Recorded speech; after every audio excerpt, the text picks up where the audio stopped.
என் அன்பு உறவுகள் அனைவருக்கும் வணக்கம். 10/10/2025 ரொம்ப விசேஷமான வெள்ளிக்கிழமை. அப்படி என்ன விசேஷம் அப்படின்னு கேட்டே அப்படின்னா, சங்கடகரா சதுர்த்தியும் கிருத்திகை நட்சத்திரமும் சேர்ந்து வந்திருக்கக்கூடிய சுக்கிரவாரங்க. இப்படிப்பட்ட அற்புதமான நாளில் விநாயகப் பெருமானையும், அதாவது அண்ணனையும் தம்பியவும் வணங்கக்கூடிய அற்புதமான நாள்.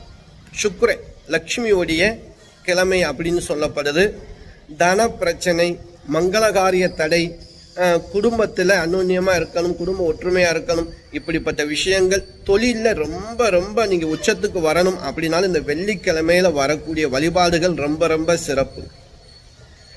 நம்ம சங்கடகரா சதுர்த்தி அப்படின்னு பார்த்தோம் அப்படின்னா, அது சூரியன் அஸ்தமனத்திற்கு பிறகுதான் வழிபாடு சிறப்பு அப்படின்னு சொல்லப்படுது. ஆனால் முழுமையாக வழிபாடு செய்யலாம். மிக சக்தி வாய்ந்த நேரம் பார்த்தோம் அப்படின்னா நமக்கு ஒரு 5:30 மணிக்கு மேலேயே ஆரம்பிச்சிடும். அப்படிப்பட்ட நேரங்களில் உங்கள் ஊருக்கு அருகாமையில் விநாயகப் பெருமானுக்கு அபிஷேகங்கள், ஆராதனைகள், பூஜைகள் நடந்துச்சு அப்படின்னா அங்கே போய் கலந்துக்கிறங்க. அந்த அபிஷேகத்திற்கோ அந்த பூஜைக்கோ தேவையான பொருட்கள், அங்கே பிரசாதத்துக்கு தேவையான பொருட்கள் அங்கே முன்கூட்டியே கேட்டு அதற்கு முடிஞ்ச அளவுக்கு நீங்கள் உங்களால் முடிஞ்ச சக்திக்கு அளவுக்கு நீங்கள் கொடுக்கலாம். அதே போல் கிருத்திகை முருகன் வழிபாடு ரொம்ப ரொம்ப சிறப்புங்க. வாழ்க்கையில் முன்னேற்றம் தரக்கூடியது முருகன்.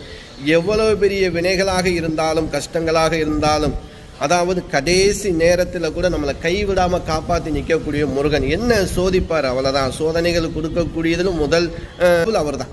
அதனால் சோதனைகள் நமக்கு வருது முருகனை கும்பிட்டு அப்படின்னா நீங்கள் பயந்து ஒதுங்கிடக்கூடாது.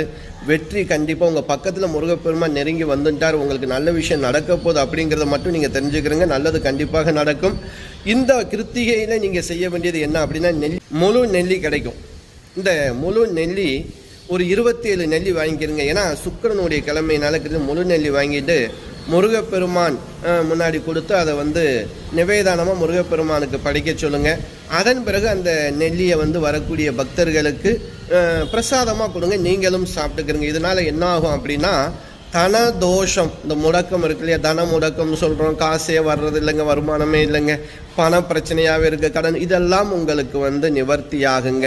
இந்த கிருத்திகை சங்கடகரா சதுர்த்தி சேர்ந்து வந்திருக்கக்கூடிய வெள்ளிக்கிழமையில் அன்னதானம் கொடுப்பது ரொம்ப ரொம்ப சிறப்பு. பசியோடு இருப்பவர்களுக்கு அன்னதானம் கொடுங்க.